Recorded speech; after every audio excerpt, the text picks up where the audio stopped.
नमस्कार, आप देख रहे हैं इंडिया न्यूज का digital platform India news national. मैं हूं आदित्य चौहान। प्रधानमंत्री नरेंद्र मोदी ने आज यूनाइटेड नेशन में अपना भाषण दिया, अपनी स्पीच दी। इस स्पीच को दुनिया का हर राष्ट्राध्यक्ष बड़े ध्यान से सुन रहा है, लेकिन सबसे ज्यादा अगर चुभन किसी को हुई होगी तो वो है पाकिस्तान और चीन। सबसे ज्यादा ऐंठन, सबसे ज्यादा मरोड़, सबसे ज्यादा दर्द, सबसे ज्यादा तकलीफ अगर इस स्पीच से किसी को हुई होगी तो वो है इमरान खान और शी जिनपिंग। आखिर पाकिस्तान और चीन का नाम लिए बिना प्रधानमंत्री मोदी ने यूनाइटेड नेशन से किस तरीके से इन दोनों मुल्क के राष्ट्राध्यक्षों को लताड़ लगाई, ये अपने आप में बहुत ही मजबूत बात है। बहुत ही एक तरीके से कहिए कि एक ग्लोबल लीडर का एक बड़ा ही विजनरी भाषण जो होता है, उस तरीके का भाषण था प्रधानमंत्री मोदी का। और चुन चुन कर उन्होंने जो लताड़ लगाई है उसे पूरी दुनिया बड़े ध्यान से सुन रही होगी। आपको भी समझना चाहिए कि आखिर प्रधानमंत्री नरेंद्र मोदी ने किस तरीके से यह दिखाया कि हिंदुस्तान पूरे वर्ल्ड में विश्व गुरु बनने की हैसियत क्यों रखता है। हिंदुस्तान किस तरीके से विजनरी मुल्क है। हिंदुस्तान कैसे सिर्फ हिंदुस्तान के लिहाज से नहीं सोचता, हिंदुस्तान पूरे विश्व के लिहाज से अपनी सोच को रखता है। प्रधानमंत्री पाकिस्तान के इमरान खान, उन्होंने अपना भाषण एक रोज पहले ही दिया था।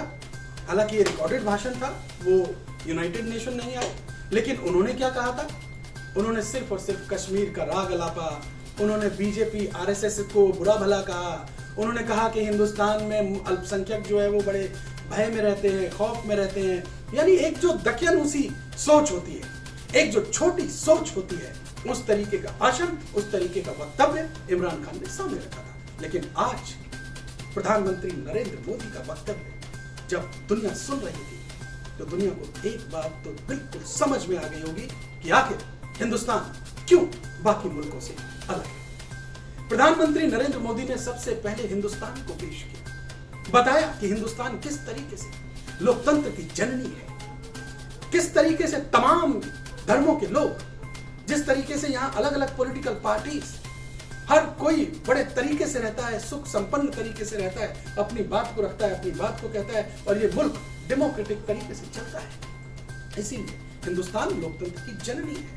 उन्होंने अपने वक्तव्य में हिंदुस्तान में जो तमाम सारी योजनाएं चल रही हैं, चाहे वो गरीबों को घर हो, चाहे वो उनका इलाज हो, चाहे वो उनका बैंकों में खाते हो, या फिर कोविड को लेकर के वैक्सीनेशन की बात हो, इसको बड़े ही सलीके से रखा और दुनिया को ये बताया और समझाया कि कैसे हिंदुस्तान के प्रधानमंत्री होने के नाते वो जनसेवक हैं और कैसे वो मुल्क की सेवा कर रहे हैं, उनकी सरकार सेवा करने में लगी हुई है। इसके बाद प्रधानमंत्री ने चुन चुन कर जो निशाने लगाए हैं चीन और पाकिस्तान पर, वो यकीन मानिए सुनने और समझने लायक थे। प्रधानमंत्री ने सबसे पहली बात ये कही कि दुनिया के सामने आतंकवाद का खतरा है।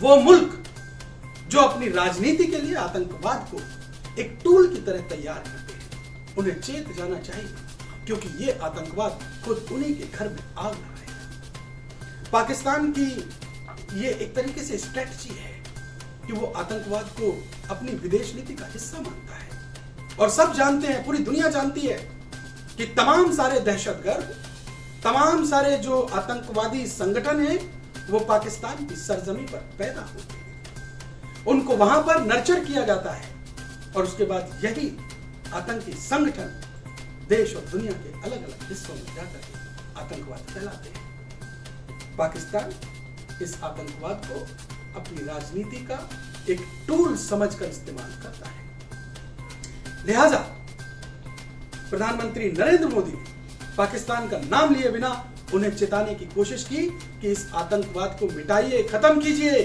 वरना एक दिन वो भी आएगा जब इसी आतंकवाद की आग में जलकर आपका अपना घर राख हो जाएगा। प्रधानमंत्री नरेंद्र मोदी ने बिना नाम लिए चीन को भी सबक सिखाने की कोशिश की, चेताया, उन्हें अलर्ट किया। उन्होंने कहा कि वैसे लोग जो विस्तारवादी सोच रखते हैं उन्हें चेत जाना चाहिए। समंदर की बात की, क्योंकि समंदर जो है दुनिया भर के, वो दुनिया की साझी विरासत है और सबको इनका इस्तेमाल करने का हक है।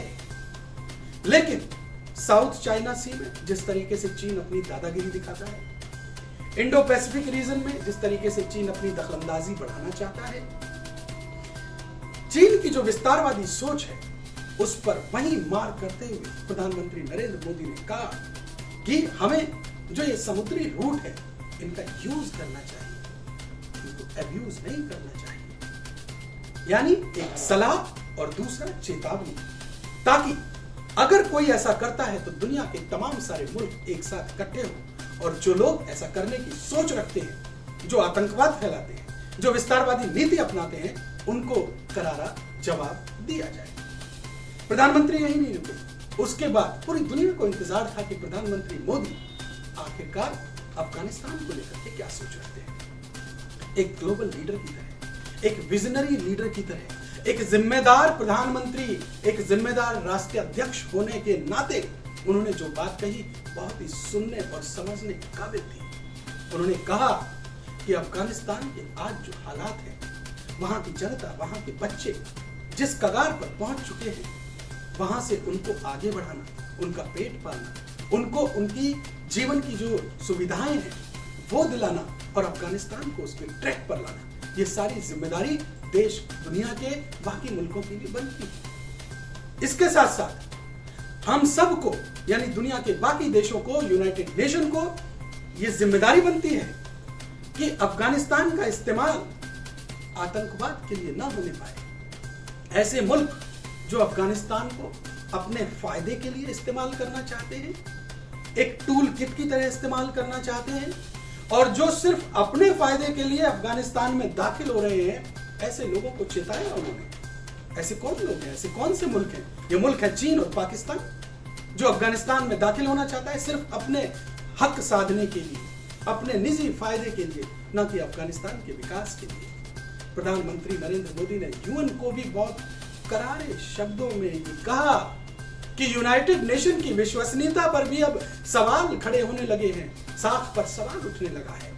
जब क्लाइमेट चेंज की बात आई, जब कोविड की बात आई, जब अफगानिस्तान की बात आई, और जिस तरीके से यूनाइटेड नेशन ने अपना रुख दिखाया है, उसको लेकर के अब दुनिया के कई मुल्क यूनाइटेड नेशन पर सवाल खड़े करने लगे हैं। तो उन्होंने यूनाइटेड नेशन को भी एक नसीहत दे दी कि साहब, अब वक्त आ गया है कि यूनाइटेड नेशन जिस मकसद के लिए तैयार किया गया था, उसकी विश्वसनीयता पर कोई संकट नहीं आना चाहिए, कोई आंच नहीं आनी चाहिए। तो यूनाइटेड नेशन को भी उस तरीके से अपना कदम, अपना एक्शन हमेशा आगे लेना चाहिए जिससे कि पूरी दुनिया में उसकी विश्वसनीयता बनी रहे। यानी प्रधानमंत्री नरेंद्र मोदी ने आज का जो भाषण यूनाइटेड नेशन में दिया, वो इस तरीके का भाषण था, ऐसी स्पीच थी, पूरी दुनिया ने उसे बड़े ध्यान से सुना।